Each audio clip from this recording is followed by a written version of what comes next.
America ने Israel को $7 billion से ज्यादा की कीमत के नए हथियार देने का ऐलान किया है। प्रेसिडेंट ट्रंप ने इजराइल को 3000 हेलफायर मिसाइलें जल्द से जल्द भेजने का आदेश दिया है। यह हथियार ट्रंप के गाजा पर कब्जा करने के प्लान में इस्तेमाल हो सकते हैं। उधर अमेरिका के गाजा प्लान पर कई देशों ने युद्ध की धमकी दी है। तुर्की के राष्ट्रपति सीरिया के राष्ट्रपति अहमद अल शरा के साथ खाड़ी में नया वॉर प्लान बना चुके हैं। वहीं प्रधानमंत्री नेतन्याहू ने 23 लाख लोगों को गाजा से निकालने का रूट दुनिया को दिखाया है। ट्रंप के फैसले शॉकिंग होते हैं, दुश्मनों से 100 कदम आगे के होते हैं। जब सब कुछ सही लगने लगता है तब सुपर पावर असली रंग में आता है। खाड़ी के शांत पड़े खंडहर और बियाबान को बारूद से पाटने का नया दौर शुरू हो चुका है। इस बार इजराइल के कितने भी दुश्मन सामने हों, फर्क नहीं पड़ेगा। राष्ट्रपति ने साफ कर दिया है कि गाजा के पुनर्निर्माण के लिए लोगों को बाहर निकालने की जरूरत है, क्योंकि गाजा विध्वंस की जमीन है। ये किसी भी इंसान के रहने लायक नहीं है। सुपर पावर अमेरिका इजराइल को अब तक का सबसे बड़े विनाशकारी हथियारों की सप्लाई करने जा रहा है। नेतन्याहू को ट्रंप की तरफ से $7.4 बिलियन कीमती विनाशकारी गोला बारूद की खेप मिलनी फाइनल हो चुकी है। इजराइल को अमेरिका $6.75 बिलियन की गोला बारूद से अजेय बनाने जा रहा है, जिसमें 166 छोटे बम, हजारों गाइडेड किट, 3000 हेलफायर मिसाइलें भी शामिल हैं। बताया गया है कि इजराइल को मिसाइलों की डिलीवरी जल्द से जल्द मिलेगी। गाजा युद्ध, लेबनान युद्ध, यमन फ्रंट और सीरिया में जब थोड़ी सी शांति आई है, तब अमेरिका इजराइल को इतने हथियारों से लैस क्यों करने जा रहा है? क्या ट्रंप के दिमाग में इजराइल के लिए कुछ विस्फोटक रणनीति तैयार है? आखिर इजराइल अब भी हमास के सफाई की जिद पर क्यों अड़ा है?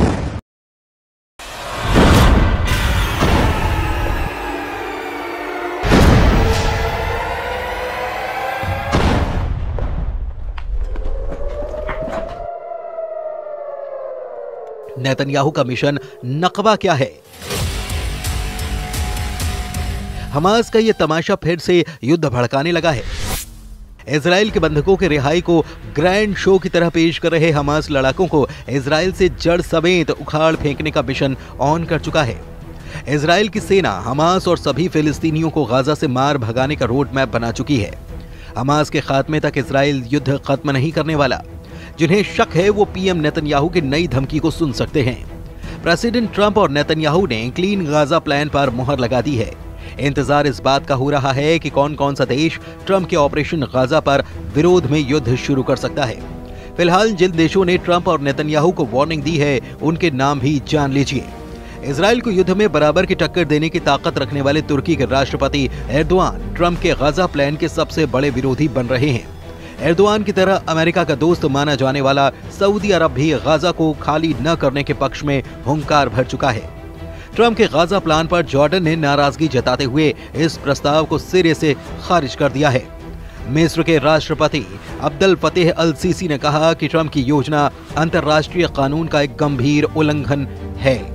वेस्ट बैंक की सत्ता पर काबिज फिलिस्तीनी अथॉरिटी के नेता महमूद अब्बास ने भी गाजा के लोगों को विस्थापित करने की किसी भी परियोजना की निंदा की है। अमेरिका से सभी मामलों में अलग स्टैंड लेने वाला ईरान भी ट्रंप के गाजा प्लान के खिलाफ मोर्चा खोल चुका है। सऊदी अरब के विदेश मंत्रालय ने साफ किया है कि फिलिस्तीन के मुद्दे पर किंगडम अडिग है। ये स्टैंड किसी बातचीत से नहीं बदलेगा। सऊदी किंगडम फिलिस्तीन की वैधता के उल्लंघन का जोरदार विरोध करता है। इजराइल की फिलिस्तीन पर कब्जे की प्लानिंग और जमीन हड़पने की कोशिश नाकाम कर दी जाएगी। जिधर सऊदी अरब है, उधर अरब लीग के 22 देश रहते हैं। जिधर ईरान है, उधर शिया बाहुल्य ज्यादातर मुस्लिम देश रहते हैं। खाड़ी मुल्कों ने नए ताकतवर लीडर के तौर पर उभरे कमांडर जुलानी उर्फ अहमद अल शरा तो साफ साफ अपनी मौजूदगी दर्ज करा रहे हैं। तुर्की के राष्ट्रपति से अहमद अल शरा की बातें और मुलाकातों का सिलसिला आगे बढ़ता ही चला जा रहा है। मतलब ये कि गाजा युद्ध की जिस चिंगारी को ट्रंप ने भड़काया है, वो अगर बारूदी बवंडर में तब्दील हुई तो इजराइल के खिलाफ कम से कम 52 देशों की सेना युद्ध में सामने हो जाएगी।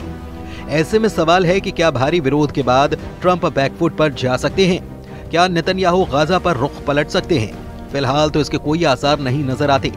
इजराइल ने ट्रंप की घोषणा के बाद गाजा की सफाई का ड्राफ्ट भी बना लिया है। इजराइल डिफेंस फोर्स ने गाजा खाली कराने का पूरा रूट नेतन्याहू को दिखा दिया है। इजराइल के एक अधिकारी के मुताबिक डोनाल्ड ट्रंप के प्रस्ताव के बाद एक एक्शन प्लान भी तैयार करने का आदेश दिया गया है। और इसके तहत गाजा में रहने वाले लोगों को बाहर निकालने और किसी दूसरी जगह पर भेजने के लिए एक प्लान बनाया जा रहा है। इस दौरान गाजा का पुनर्निर्माण किया जाएगा। हालांकि इजरायली अधिकारी ने फिलहाल ये साफ नहीं किया कि अगर गाजा से लोगों को बाहर निकाला जाता है तो फिर उन्हें कहां भेजा जाएगा, लेकिन जो बातें पता चली हैं उससे कुछ रूट की जानकारी के संकेत मिल रहे हैं।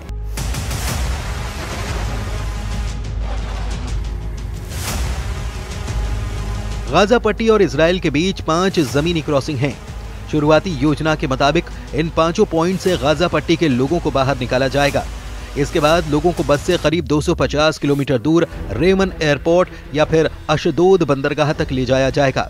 यहां पहुंचने के बाद फिलिस्तीनी नागरिकों को आगे किसी देश में भेजा जाएगा, लेकिन वो देश कौन सा होगा फिलहाल इसका खुलासा नहीं किया गया है।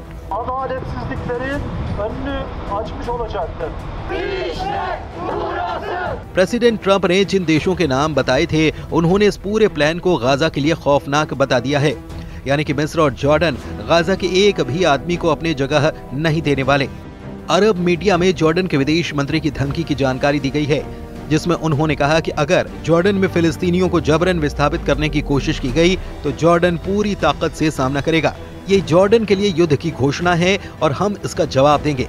मतलब जॉर्डन इजराइल से जंग के लिए तैयार है। उधर तुर्की में ट्रंप के गाजा प्लान पर युद्ध का माहौल बनाया जा रहा है। वहीं इस्तांबुल से आई इन तस्वीरों ने नेतन्याहू की टेंशन बढ़ा दी है, जहां बर्फबारी के बीच अमेरिका के दूतावास के बाहर ट्रंप का जमकर विरोध किया गया। एर्दोआन के कट्टर समर्थकों के हुजूम ने पुलिस बैरिकेड्स के सामने खड़े होकर फिलिस्तीनियों के समर्थन में नारेबाजी की। प्रदर्शनकारियों ने ट्रंप और नेतन्याहू के पोस्टर के साथ गाजा पट्टी के हक में आवाज बुलंद की। इससे पहले एर्दोआन और अहमद अल शरा की मीटिंग में भी ट्रंप के गाजा प्लान को लेकर चर्चा हो चुकी है। अल शरा से मीटिंग के बाद एर्दोआन ने अपनी खुशी का इजहार हर मसले पर एक दूसरे के साथ होने के ऐलान के साथ किया। यानी अगर ट्रंप और नेतन्याहू ने फुल प्रूफ तैयारी कर रखी है तो तुर्की और गाजा के हक में आवाज उठा रहे देश भी युद्ध से पीछे नहीं हटने वाले। ऐसे में गाजा का क्या होगा? 23 लाख लोगों का क्या होगा? क्या गाजा फिर से 1948 का नकबा झेलने जा रहा है? फिलहाल गाजा का हर आदमी अपने घर से बाहर है, अपने ही इलाके में शरणार्थी है। गाजा की 23 लाख की आबादी में से 90% लोग विस्थापित हैं। कौन किस हाल में रह रहा है ये तस्वीरें बखूबी बयां कर रही हैं। खान यूनिस के इलाके में हजारों लोग अस्थायी टेंट में रहने के लिए मजबूर हैं।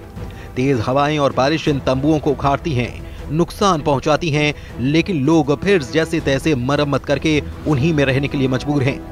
कई बार लोग रात भर नहीं सो पाते। युद्ध विराम के बाद भी बमबारी यहाँ बंद नहीं हुई। भूखमरी और मौसम की मार ने गाजा को मृत्यु लोक में तब्दील कर दिया है। फिर भी लोग अपनी जमीन से बेदखल होने के लिए तैयार नहीं हैं। 77 बरस पहले जैसी तबाही गाजा ने झेली, सब कुछ वैसा ही फिर से होने का खौफ यहाँ पर पसरा हुआ है। अमेरिका का गाजा में बढ़ता दखल कई खाड़ी मुल्कों की तबाही का सबब भी बन सकता है। इजराइल के लिए हर लिहाज से अब माहौल मन मुताबिक है। ट्रंप से व्हाइट हाउस में मीटिंग के बाद नेतन्याहू पूरी तरह कॉन्फिडेंस में लौट आए हैं। अमेरिका से लौटने के बाद नेतन्याहू ट्रंप के प्लान पर जल्द से जल्द अमल करना चाहते हैं। अब जब उन्हें 10 साल तक युद्ध लड़ने के हथियार मिल रहे हैं तो नेतन्याहू किसी के आगे आखिर झुके भी क्यों? लेकिन तुर्की इस पूरे समीकरण को बिगाड़ने का मादा रखता है। एर्दोआन आर्मी के पास दुनिया के सबसे घातक फाइटर ड्रोन हैं। रूस से मिले एयर डिफेंस सिस्टम हैं और तो और अमेरिका के दिए 100 एटम बम भी तुर्की के पास हैं। तुर्की के पास खाड़ी मुल्कों का नया जंगबाज कमांडर जुलानी भी है। तुर्की ने इजराइल के खिलाफ युद्ध शुरू किया तो फिर अमेरिका को भी खाड़ी में सेना उतारनी पड़ जाएगी और फिर ऐसा बारूदी घमासान होगा जिसका खात्मा परमाणु धमाके के बाद ही मुमकिन हो सकता है।